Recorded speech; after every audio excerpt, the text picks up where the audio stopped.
Welcome to Aggressive Grace. My name is Bob Perkins, and this is the podcast of No Banana Splits. And welcome. Today, this is episode 2, and today I want to talk about the book of Genesis and God's purpose in having Moses, his servant, write the book of Genesis. It's important for us to understand, and the whole purpose of this podcast is really the God-centeredness of all of life and all of Scripture. And particularly, we start here in Genesis because I think, one of the things is I think it's misunderstood. I don't think we really grasp why Moses wrote the book of Genesis. It is not a history of the world. It's not even a history of the beginning of the world. It is a book that's meant to be a history of Israel.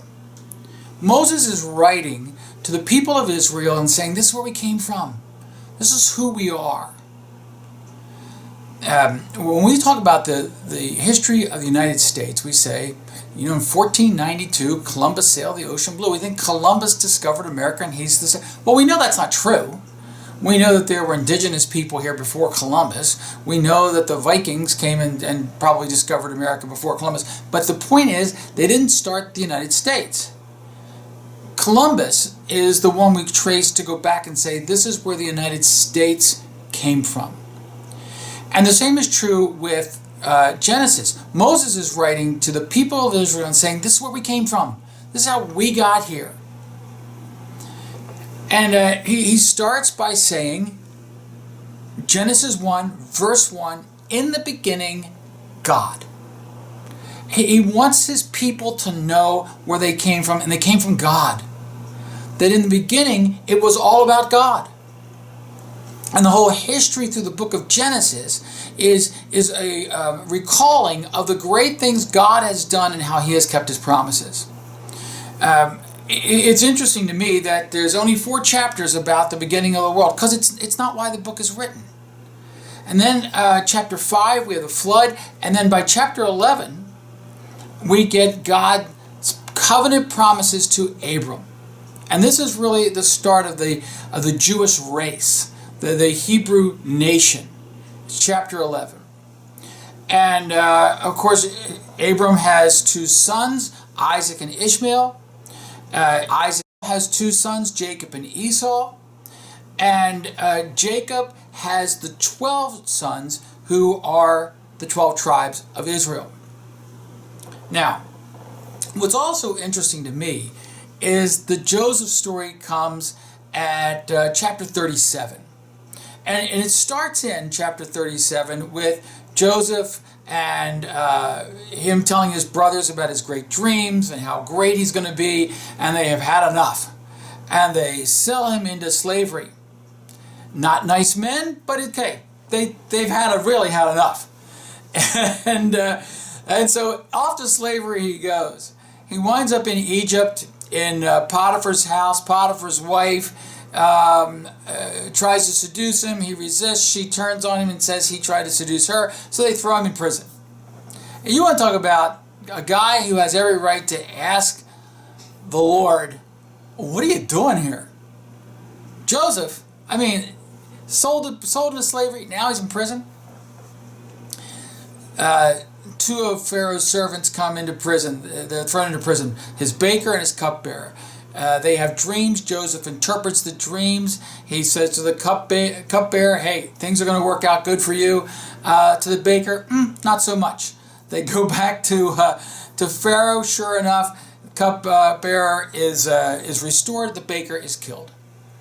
Pharaoh then has some dreams of his own, and the cupbearer says, hey, there's a guy in prison that can interpret dreams. And Pharaoh sends for him, brings Joseph in. Joseph interprets his dreams and says there's going to be 7 years of plenty, 7 years of famine. You better get ready during the years of plenty. So Pharaoh makes Joseph ruler over all of Egypt, second only to Pharaoh. Now you think about that. A Hebrew outsider comes into Egypt as a slave and a prisoner and is elevated to second only from Pharaoh. Moses is telling his people, this is what God did.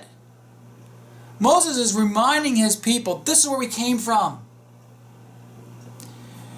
By the way, right in chapter 38, right after the introduction of Joseph, the narrative stops and it tells us this little story about Judah. And it says, Judah had a son die, and his wife, he didn't take care of his wife, and so she poses as a prostitute on the side of the road. Judah has sex with her and then leaves, and she exposes him, and the story stops, and we pick up the Joseph story. We're back to Joseph in prison. I'll tell you why that's interesting in a minute. So we get to the end of Genesis, and Joseph's brothers have come back to Egypt because of the famine. They come for food, and they are restored to Joseph. And Joseph says, what you intended for evil, God intended for good, for the salvation of many. And Joseph understands the trip that God has put him on. But there are two more interesting things. One, they come into Egypt, the brothers, the 12 brothers, the family of Jacob, the family that is Israel, comes into Egypt, about 75 people. They leave 420 years later, and they are a nation of 650,000. And we see God's purpose here of building a nation, his nation, with his people, for his purpose. And his purpose is that they would be a light, and that from them would come the redemption of the world. And so Moses is reminding his people, yeah, we're coming out of Egypt now. But look at what God has done. He raised up from Abram, he raised up this tribe of 75 who went into Egypt miraculously. And in Egypt, they became a nation of 650,000. But one last thing. Remember that Judah story? It kind of stuck in there in the middle of the Joseph story?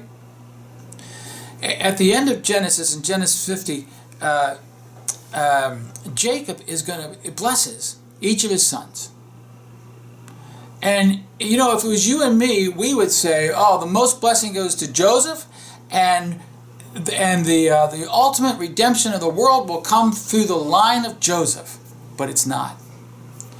In Genesis 49, Genesis 49, Jacob says about Judah, Judah's a lion's cub. From the prey, my son, you've gone up. He stooped down, he crouches as a lion, and is a lioness who dares rouse him. The scepter shall not depart from Judah, nor the ruler's staff from between his feet, until tribute comes to him, and to him shall be the obedience of the peoples. It's Judah.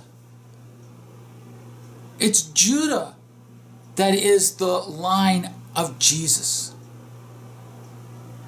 And I think that the story of Judah, kind of the only one thing we know about him, is what a terrible thing he did. It's like the only Judah story we have is this terrible thing he does with his son's wife. Because the Bible will not allow us to have human heroes. The Bible will not allow us to have human heroes. The hero of the Bible is God. And what God shows is that even particularly and always through flawed individuals is his plan worked. So that in the end of the day, God gets the glory. It's all about God. This is Aggressive Grace. I'm Bob Perkins. Thanks for being with us.